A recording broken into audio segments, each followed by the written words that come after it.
massive game on the Flash this weekend. 7 p.m. kickoff against Pitt. It's a win, and you're in for Georgia Tech. You win this game, and now you have 2 chances for the rest of the year to play your way into the playoff. If you lose this weekend, it's going to take almost a miracle to even get to the playoffs. Less than 1,000 tickets before the second sellout of the season. Make sure you get to your seats early because you want to be in there for the senior day festivities. 23 seniors and 23 pretty impactful seniors will be playing their last game at Bobby Dodd Stadium this Saturday. Mason came in and took over as a starter since then. Their offense really went on a run. Came in, dominated. Obviously, Pittsburgh not going to put the guy on the bench after that. And he's really given them no reason to ever since. Stripe out Bobby Dodd or something like that. Or I'm sorry, they're calling it Acrisure South. We can't even fill up Acrisure North, but I guess it's probably a good time for me to admit here on the podcast that I actually am a huge Pittsburgh fan.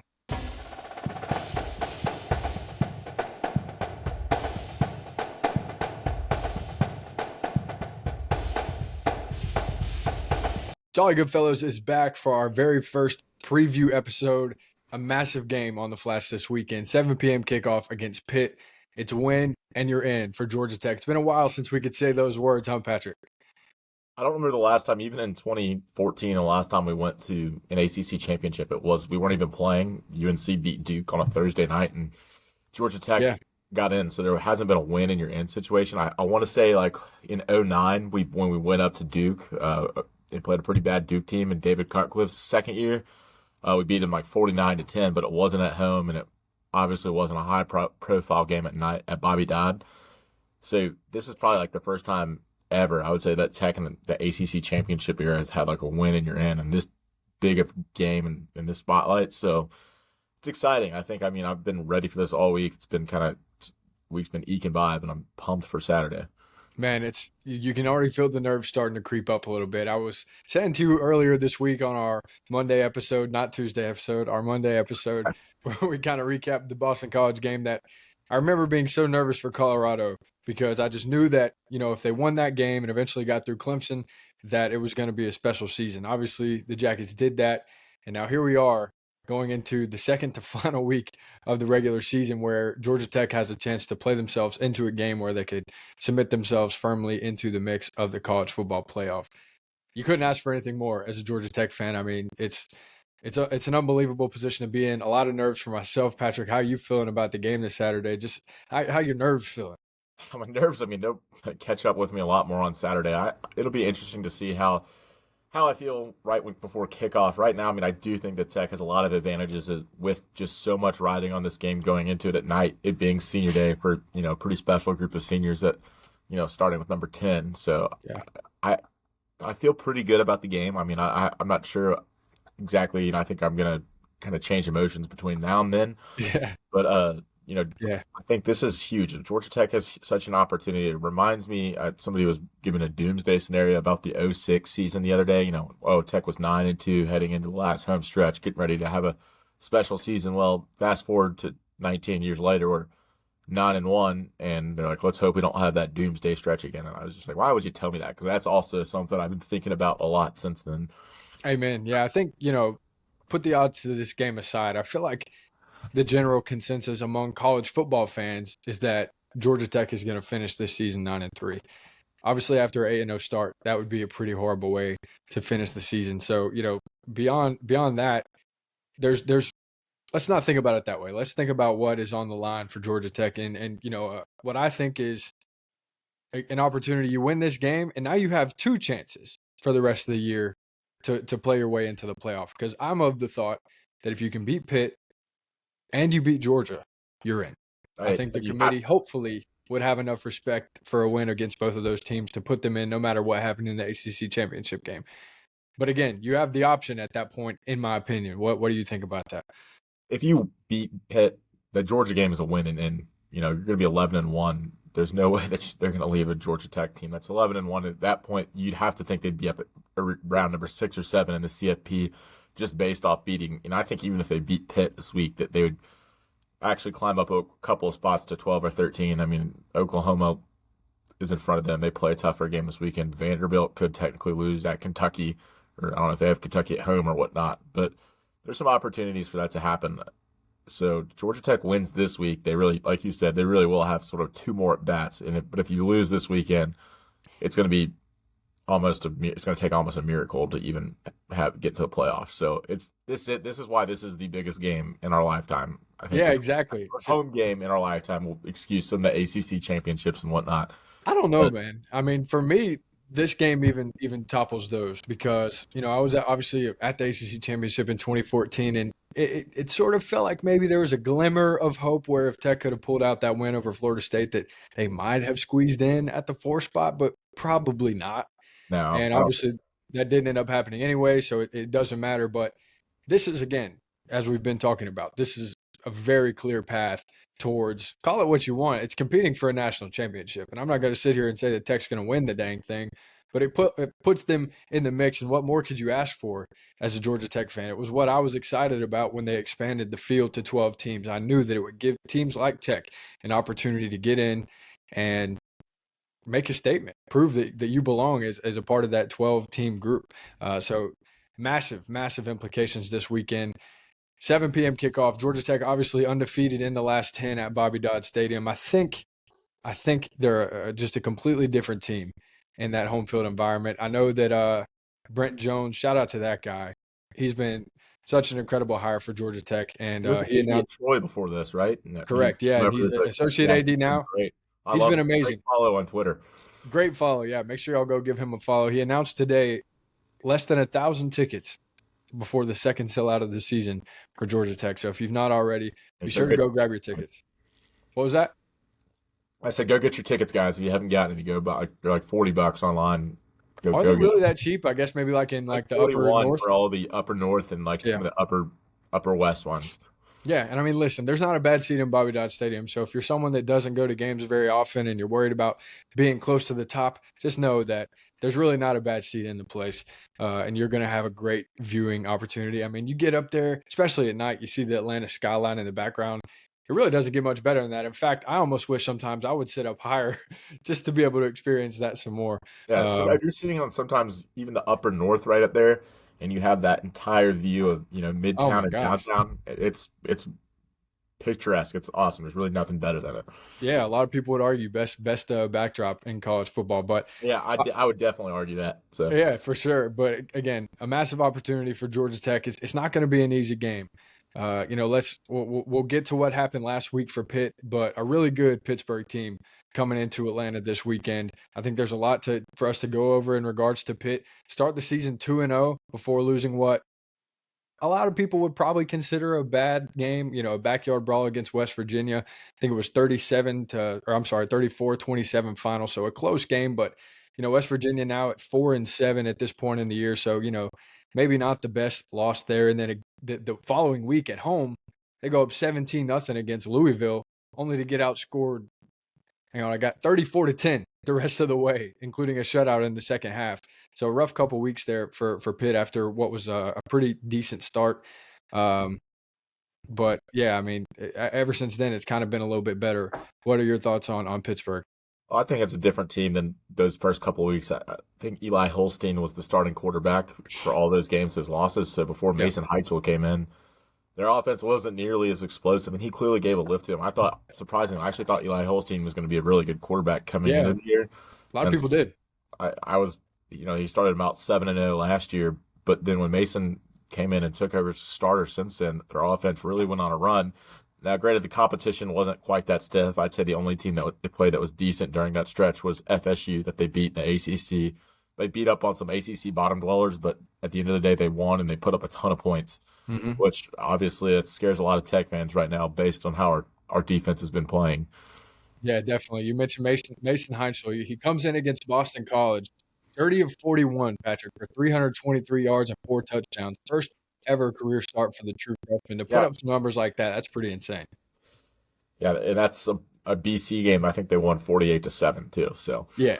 Yeah. He came in, dominated. Obviously, Pittsburgh not going to put the guy on the bench after that. And he's really given them no reason to ever since. Let's take a look at his stats so far for the first 6 games that he's played as a true freshman, not including Central Michigan, where he only threw 4 passes. 61.8% completion percentage, 1,673 yards for 12 touchdowns and 6 picks. That's pretty impressive for a true freshman through 6 games.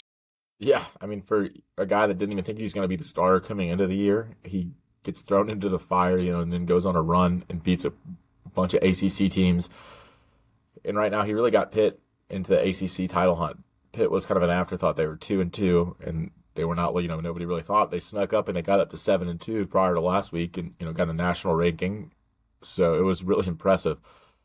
Yeah, really for sure. I mean, especially a true freshman. Yeah, the kids come in and had some. Get some of these quarterbacks, man. You look back at some of the quarterbacks that he's had. Kenny Pickett comes to mind. Tech fans will remember him. Yeah, I guess that's probably mainly the only good quarterback. No, Nathan Peterman. He had it back in 2016 was pretty good. He lit up Tech pretty good 2015 and 2016. So he's had some quarterbacks that have come in out of nowhere and put up these stats. Yeah, Kenny Pickett was not a fan of him when he played for Pittsburgh, but I guess it's probably a good time for me to admit here on the podcast that I actually am a huge Pittsburgh fan. I love Pittsburgh. I've always loved Pittsburgh since I could walk, really. And then when we won the Super Bowl in 2008, it really just cemented my love for them that much more. The Steelers I'm talking about. Yeah, I was about to say, he's not talking about the Pitt Panthers. He's talking about the – yeah. I figured I would get a couple people like, huh? Yeah. But just for a second there. But no, I'm very much talking about the Steelers. Kenny Pickett, obviously – a failed experiment for the Steelers. I think most people would consider him that his era in Pittsburgh as a Steeler did not go very well. Yeah, Tech may have gotten him drafted that one year based on the stats that he put up in 2021 against us. Yeah, a game that was at home as well, which is something that should be talked about. Pat Narduzzi 6-2 overall against Georgia Tech, including each of the last 3 in Bobby Dodd Stadium. Clearly, he's not too intimidated by our home field advantage. Now, you do have to say, I think one of those, maybe even 2 of those against Jeff College. You remember the infamous handshake / no handshake thing that they had in midfield at the beginning or at the end of the game. That was pretty interesting. It's embarrassing. This one during the COVID year, it was 34-20, and it was actually around. It was a mid-December home game. That's how weird that season was. It was in the middle of December, I believe, on Thursday night. And so it was 11,000 people there. And Jeff had a Jeff moment. And we'll call him Clown or Scooter or whatever we want to call him. But GC5. Yeah, GC3. GC3, yeah. No, sorry. So, it's forgettable nickname. That was a weird because the Pitt did play 3 straight games at Tech. They played there in 19, Jeff's first year. Played there in 20 during COVID year, and then I guess due to back to a quirk in the schedule, they played there again in 21. Yeah. There was a couple of games there in the Collins era where it felt like Tech really had an opportunity to get wins against Pitt. But I remember one year, can't remember which year it was, the offense was absolutely stagnant. I was sitting in the south end zone in that game, which, by the way, if you're a Georgia Tech student and you somehow are hearing this, let's get in the south end zone this weekend, guys. The North, couldn't complain if I wanted to about y'all. You've done a great job for a lot of years. Fire has it with the North now. You guys got to go down to the South and get on that one side closer to the West stands. Fill that up. Yeah, go to the South. Please go to the South. I know it's you're in the end zone, so once they get to the north side of the field, it's kind of hard to see what's going on. But that south end zone, man, growing up, that thing used to be rowdy. I mean, that's where the Goldfellas used to be at. They'd be over there smacking the wall every game. I mean, what even happened to those even guys? There anymore? I don't even think they exist. Yeah, some Tech students need to listen to this as well. Go get the Goldfellas back. They used to have guys for a game like this. They would have 2 or 3 rows of painting people up. Yeah, 100%. They'd be painted up. It didn't matter if it was 40 degrees outside. And I mean, I'm not directly telling you get hypothermia for Georgia Tech, but you're in college. Go do it. Yeah, you're in college. You'll recover. You'll be fine. It's worth making the memories, and it's worth bringing the Goldfellas back, man. That was a staple growing up for us, for sure. Yeah, the Goldfellas, they were always there. They would always get there early. They sort of slowly weaned out, and I think that they have gone extinct. So yeah, I mean, probably another thing that we can chalk up to the Jeff Collins era, but this podcast is not going to be one where we just sit and talk about that for much time at all. In fact, we're trying our hardest to erase that from our memories. But anyways, outside of Mason Heintschel, which, he deserves all the credit that he's gotten to this point, there's a lot of talent in that Pitt offense. I mean, they've got some really good playmakers. One that I think is a clear favorite target for Mason Heintschel Kenny Johnson, 41 receptions, 600 yards, and 4 touchdowns on the year. And then Raphael Williams Jr., 539 yards and 6 touchdowns. So they've got some explosive guys out on the edge. And they kind of have a three-headed monster, too, at running back. Ja'Kerian Turner, Desmond Reed, and Jules Goff. Those guys combined for 927 yards and 12 touchdowns on the year. So a lot of guys that you really have to prepare for if you're the Georgia Tech defense. Right. And the thing is, they've seen the playbook for Boston College and NC State the last weekend. It's not going to be a secret what Pitt's going to want it to come in and try and do. They have those 3 good running backs.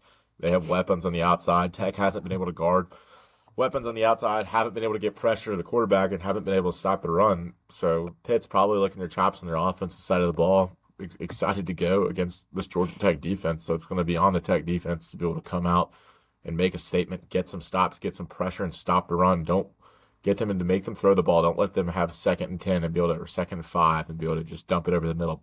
Or 3rd and 19. We know that's a detriment. Yeah, 3rd and 19. It's really going to be, it's got to be negative plays, which they got very few of, and turnovers. I think that's the key to the defense and stopping this Pitt offense is, Mason Heintschel, he's a freshman, but he has turned the ball over some, I think you said 6 interceptions. Yeah.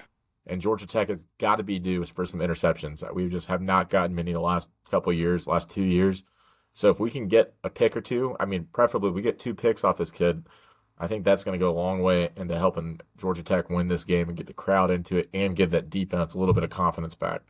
Yeah, obviously, you made a really good point there about the turnovers. And obviously, there's guys that come around every couple of years and they beat the odds in regards to, needing that veteran leadership to kind of come into big games and be able to still play the way that they're capable of. Mason Heintschel, I think, is still needing to prove that as a true freshman. Obviously, again, worth all the praise that he's gotten so far. But in big games, he I'm not going to say he shrunk, but he's certainly not played to the level that he has against, like you mentioned earlier, some of the bottom feeder teams in the ACC that they've played. Most recently, 16-33 against Notre Dame for only 126 yards, no touchdowns, and 1 interception. And also against Florida State, he had 2 picks as well. So he's a young quarterback. Do you think that sometimes the moment gets to him? I think so. And really, Georgia Tech, this atmosphere he's going to play at in front of Georgia, will probably be the biggest, wildest atmosphere he's played at. I know he played at Florida State. However, that was Florida State coming off of 2 losses, being disappointed after getting their butts kicked by Miami and losing to Virginia. So Florida State didn't have too much to play for going into that one, and it was at a noon game. He's going to be in an atmosphere I don't think he's ever going to see before, under the lights at Bobby Dodd at 7 o'clock. It's going to be really loud. It's going to be rowdy. And just being at night, and this is a huge game for Pitt. I don't think he's been in this situation before. If you compare that to obviously having a 6-year senior as quarterback, it's not really close. So he hasn't faced anything like this yet. That should give Tech fans a little bit of confidence. Hey, that's why you got to be loud at the game. Stand up, be loud, and make this kid make some mistakes because he hasn't been in an atmosphere like this before. Yeah, it kind of reminds me of CJ Bailey a little bit from NC State, another young quarterback in the ACC. And I remember at the beginning of the game that the commentators, I don't remember who it was for that game. Again, another thing I'm trying to forget about. We're saying, if you can get CJ Bailey off his mark, you've got a chance. But if he gets in a rhythm, he gets in flow state, then he can start to rip your defense apart. Obviously, that's what happened that night against North Carolina State. And I feel like Heintschel might be kind of the same. If we can get him rattled early and, the crowd gets involved and things like that, it could be a long night for him. Again, like you mentioned earlier, I don't necessarily think that that's how Pitt's looking at it. I think they're probably licking their chops based on Georgia Tech's defensive performances for these last few weeks. But it kind of does feel like it's a scenario where if we can get the crowd involved, maybe get the defensive line involved, get some pressure in the backfield, it could be a long night for Heintschel rather than the Georgia Tech defense. I agree. And if I'm Georgia Tech, I'm playing it super aggressive on defense. I bring pressure. I play tight coverage. If they score, let them score quickly instead of letting them have all these, dink and dunk drives down the field, get 5, 10, 15 yards at a time. I say, why not play aggressive? And then you get home on a big play, you get an interception, you see, get the crowd, get some confidence back. I think that Georgia Tech's defense is definitely better than they played the last 2 weeks. And it's really going to be, I'm really interested to see what their game plan is going into this week. Yeah, I agree. Brent Keese has already said this week that they're changing some things up. Obviously not going to give anybody any tips on what exactly he's talking about there, but you sure hope that it's some unique ways to disguise some blitzes and get some pressure on a young quarterback. One stat that I think is pretty important, Pitt's offensive line is a little bit suspect. Mason Heintschel has been sacked 20 times in the 6 games that he's played. That's a pretty good bit of times. Most notably, that is a lot. And listen to this. if I can find it on my dang page. 7 times against Florida State. I'm sorry, 7 times against Syracuse, 5 sacks against Florida State, and 4 last week against Notre Dame. I mean, clearly you start to get some pressure, and it might be a rolling effect. You might be able to get back there some more. Right. And he's very evasive in the pocket. I've seen him make some great plays on his feet. He's tough to bring down. He's made some great plays, but he has taken sacks and he has turned the ball over. So it's an opportunity for Tech's defense to get home and hopefully get this kid's head. Yeah, and even before him, 6 times for Eli Holstein against West Virginia. So this Pitt offensive line, I mean, if you can get some pressure, clearly they're willing to give up some sacks. But that has been an area where Georgia Tech has struggled this year. 4.29% in sack percentage this year. Good for 115th in the country, Patrick. This is the game that they need to turn that around. Yeah, I guess there's an offensive line you want to go against to maybe be able to have that happen. It's going to be this Pitt offensive line that has a lot of protection issues. I mean, if you look at Georgia Tech's offensive line, just for comparison, I think they've given up 6 or 7 sacks in the entire season. So it's yeah. Tech is number 8 in sacks allowed, so pretty solid there. Yeah, for sure. And what better time it would be to get the sacks rolling than before the Georgia game too, before potentially the ACC championship. This is when you need to start clicking and firing on all cylinders. Obviously, we've said it a lot. Everybody said it a lot. The defense has been an area of concern. This is where we've got to turn that around. Right.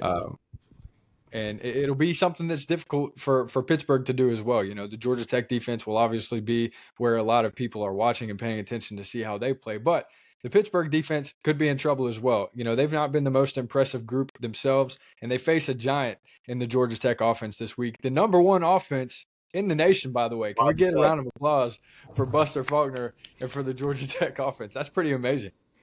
Yeah, what is it, 496.7 yards a game. Good for number 1 in the country, and what a job Buster's done. Like, he's been such a great hire. Yeah, he has. I know the jury's still out on Blake Gideon, but I will say one of the best things Brent's done since he's been head coach is bring Buster Faulkner in here about how good he's been able to develop Haynes King. Does a lot of different things at you with play call, can go deep. He's great in the screen game. He mixes up runs, gets the receivers involved. They have a big physical offensive line. So it's, Georgia Tech is going to have to put up some points these next 2 games. I don't think that we can expect our defense to all of a sudden turn into the 85 Bears. So they're going to have to still score a lot of points, and these are statistically better defenses the next 2 weeks than we have played the last 2 weeks.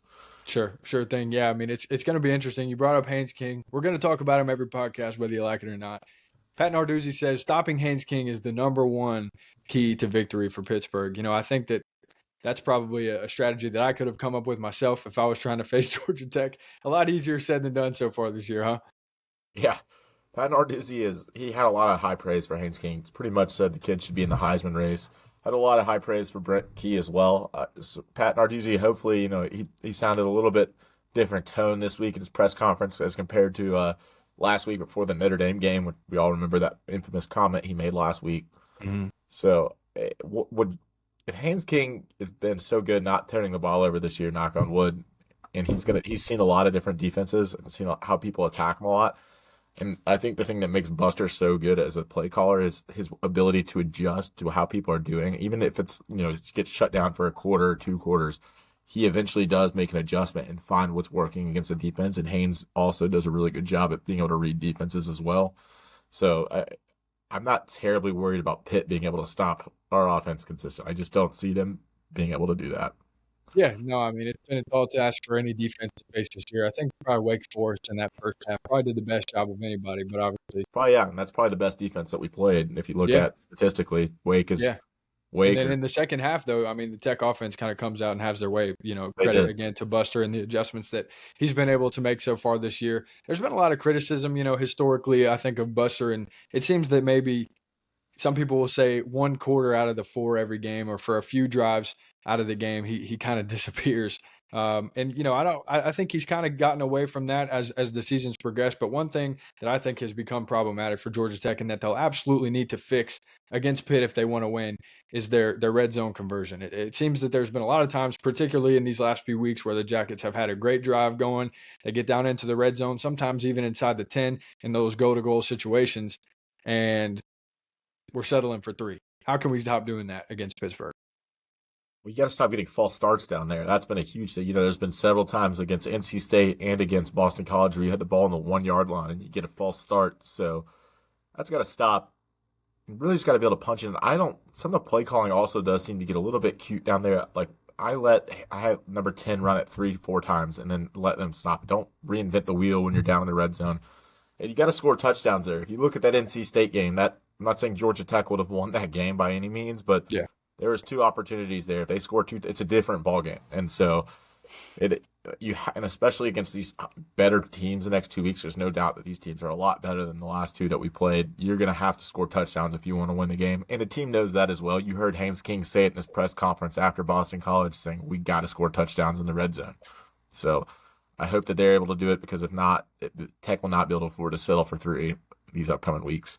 Yeah, 100%. Shout out to our guy Matt Thompson. You and I both love that guy. That's awesome. Great follow on Twitter. He's very adamant about it. Every time you trade 7 for 3, once you get down in the red zone, he can't overstate how much of a win it is for the opposite team. And I would certainly agree. And like you said, against NC State, that was proven to be true and very, very closely true against Boston College last week. So as you mentioned, a point of emphasis for the offense. I think Georgia Tech as a whole, they know what they've got to do.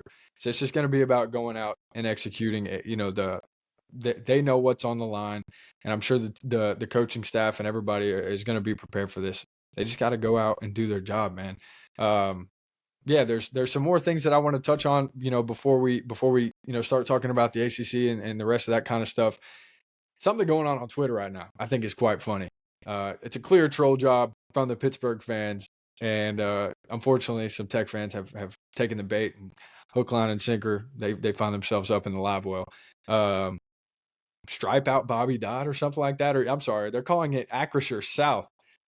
We can't even fill up Acrisure North, guys. What are we talking about? And also the fact that you're not still calling it Heinz Field. I mean, that's a terrible name. So it should still be Heinz Field, guys. For sure. If you said that, I'd have a little bit more respect. First off, you can't even come close to filling up Heinz Field or whatever you call it up there. There now, unless it's West Virginia fans or Penn State or Notre Dame fans taking over half your stadium. So I'm not too super worried about a bunch of Pitt Panther fans being there. There might be the 900 to 1,500 of them there, and I'm sure they're going to be loud. Can't wait to hear them.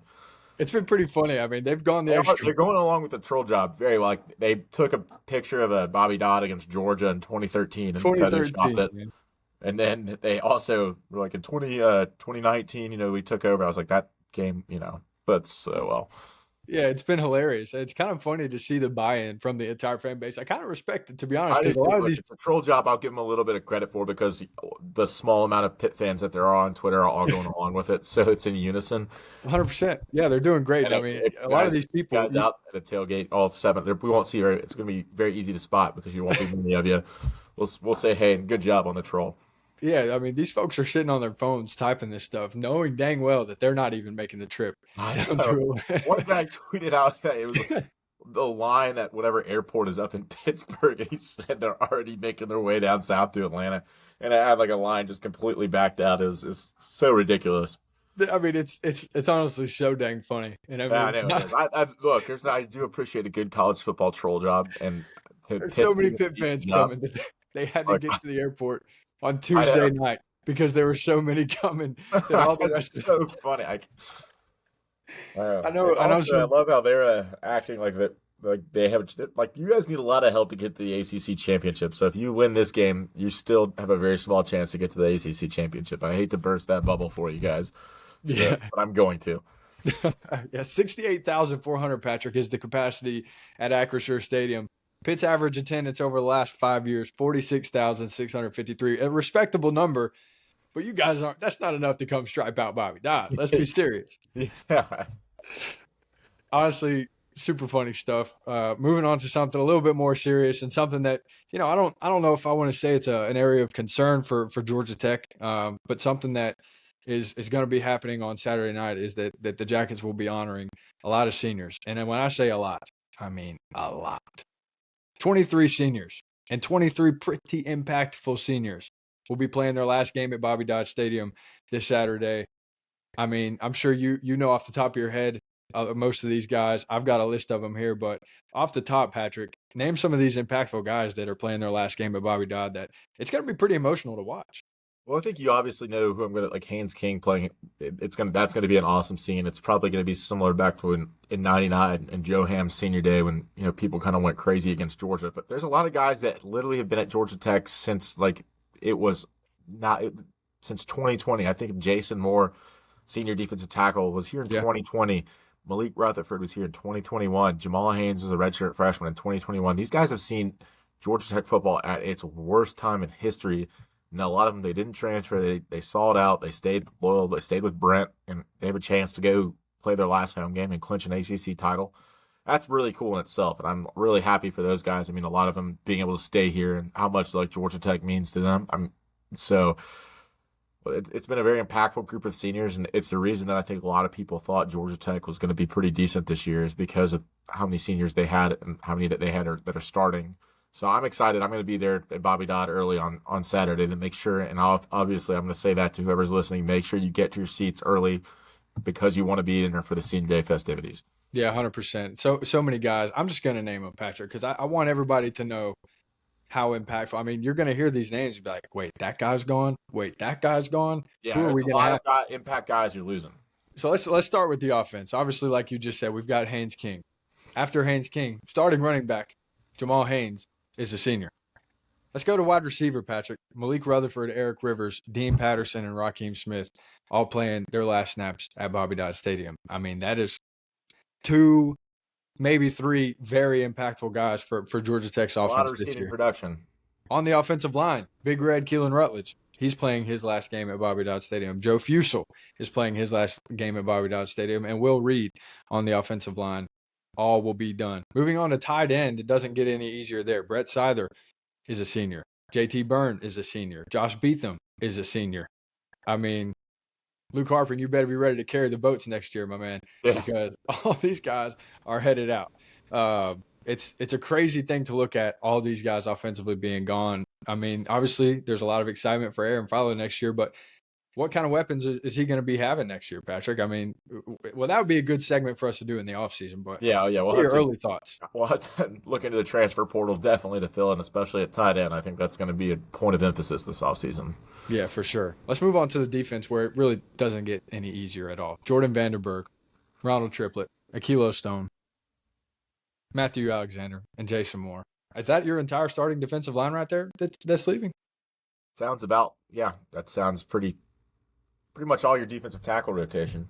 Yeah, I mean, goodness gracious. Another area where Tech is probably going to need some portal help to be ready to go next year. Doesn't get any better in the secondary. And say what you want about Georgia Tech secondary this year, but Rodney Shelley, Clayton Powell-Lee, Amari Harvey, Omar Daniels will all be gone after this season for the Jackets. It's a lot of production. It's a lot of starts. It's a lot of experience that you're going to have to replace. And these guys have been here a lot. Listen to some of these guys. I keep forgetting, like Joe Fusel. He was a walk-on at Georgia Tech back in 2021. He was a walk-on during the Jeff Collins era. Ended up earning a starting spot, earning a scholarship. It's pretty cool. Yeah. Jackson Hamilton rounds out that group at linebacker, but 23 guys, Patrick, gonna be honored on Saturday for Georgia Tech. And as we've just gone over, 23 pretty impactful players for the Jackets for these last many, many years. So going to be a pretty emotional night for a lot of these guys, and a lot of these fans too, who have, watched these guys, as you were talking about earlier, do a really great job of getting Georgia Tech back to where it's at now in the national spotlight after a couple of 3-win seasons. Yeah, they absolutely have. And so I'm excited to be able to get there early. It's going to be really cool to hear the reception, especially for Haynes King, but all those other guys. I mean, you think about Malik Rutherford, and Jamal Haynes, those guys that were here in 2021, when they were at their last, they saw a team senior day go out where the team lost 100-0 the last 2 games of the year. They saw seniors go out like that, and the fact that they are able to be able to go compete for a title in their senior day is, you could not have convinced me of that 4 years ago. Yeah, you said 100-0, and before we get to the ACC little roundup that we're going to do here at the end of this, that kind of just reminded me something that we didn't really touch on enough. I think, how much stock can you put into the Notre Dame beatdown of Pitt last weekend? Because the coach said it himself. He doesn't care about that game as long as they win the next 2. So, I mean, do you put a whole ton of stock in that game and their performance in that game, or do you think that the whole team was focused on Georgia Tech this weekend. I wouldn't go that far. I think that you go, and there was certainly that is an eye-opening thing for a coach to say. And I do think that maybe they didn't take Notre Dame quite as seriously as they would have because of it wasn't an ACC game. But I think Notre Dame is also just really talented, and sure, that's a team that Pitt hasn't played with a talent like Notre Dame had. So I think it's a little bit of a mixed bag on it. And I guess we'll find out on Saturday, because if they come out and they're like plays like gangbusters on Saturday, then we'll know that maybe they were just prepping for Tech all last week. Yeah, 100%. I mean, clearly, I think, like you said, there was at least you can attribute some of it to Narduzzi and to some of these guys on Pittsburgh's football team being more focused and kind of looking ahead to what you could really say is probably a more important game for them, just because of the implications that it does have for the postseason. So pretty interesting stuff there. But some exciting games coming up outside of the Georgia Tech and Pitt game this weekend in the ACC. Patrick, we talked about it beforehand, but what are some of these that you like here? The Louisville SMU game, that's a huge game for SMU. I think that if SMU, I'm not sure exactly how the tiebreaker works with Virginia and SMU. Obviously, if Georgia Tech wins, then they're in. But there is a chance, though, that both Virginia and SMU can finish 7-1. So, Jared, are you sure how the tiebreaker works on that? I don't even think the ACC is sure how the tiebreaker works. I think they might just make that up as they go along, or just have because I'm not sure what somebody tried to explain it to me, and I just didn't really feel like looking at it that much. But that's a really interesting game to me, and I also want to see Florida State and NC State on Friday night. I've gotten accustomed to watching these Friday night ACC games. They're fun to watch, and it'll be interesting to see if maybe NC State just plays a lot better at home, you know? Yeah, I mean, that was definitely their argument going into the Tech game. They're under Dave Doran, they like to upset a lot of teams at home. So I'm pretty interested to see. I'm sure they'll have a pretty good showing for that game against Florida State, despite getting smoked against the Hurricanes last weekend. But yeah, some good games this weekend. Obviously, the Duke at North Carolina rivalry. That's always a fun one. Not really any implications now after Duke's dropped a couple. Duke is still in it, supposedly. They can still make the ACC championship. It's all just crazy. Again, I don't even think the ACC knows what's going on. Exactly. Look, there's no way. Duke is not going to make the ACC championship. I don't think that there's any God chance forbid we lose this freaking football game, because I don't even want to start trying to think about how can we still get in. And then also we get the game out west in the classic ACC matchup, Cal and Stanford, classic ACC rivalry. Cal's had a pretty decent year. They're 6-4. Justin Wilcox has done a decent job. I know he came into the season a little bit on the hot seat. He hasn't had very many winning records, but I just can't wait to watch that classic ACC showdown. Yeah, the classic ACC Cal at Stanford game, the highly coveted, highly viewed game every single year that they've been in the ACC. It's an exciting week. It's certainly better than some of the cupcakes that the other conferences around us have scheduled for themselves this week. Want to go do a prediction on the Georgia-Charlotte game real quick? I don't know how that one could go. I'll say Gunnar Stockton out by the third quarter. That's my prediction. They've been doing prep on Georgia Tech and Haynes King today. Yeah, I mean, realistically, that's probably what's happening. And I didn't even think about it that way, but now I'm mad because they've got 2 weeks to prepare for us. That's BS. Yep. That is BS. Anyways, we're not going to spend any time on that until next week, when hopefully we'll have special guests on here for you guys. Excited for y'all to see that episode. It's going to be a fun one. Guy that knows a lot about both Georgia Tech and UGA. So be looking forward to next week's preview episode. It's going to be fun. A huge game, Patrick, this weekend at Bobby Dodd Stadium, man. What do you have to say? This is awesome. What an opportunity. I mean, I've waited for this kind of moment for a long, long time as a Tech fan. I'm going to take full advantage of it Saturday. I'm going to get there early and tailgate. And I'm going to be there for all day. I'm going to get to the stadium early, and I'm going to be loud. So I want everybody else to do that. Go get a ticket if you haven't. Convince other people to get a ticket. Get there early for Senior Day celebration, and let's go get to the ACC title.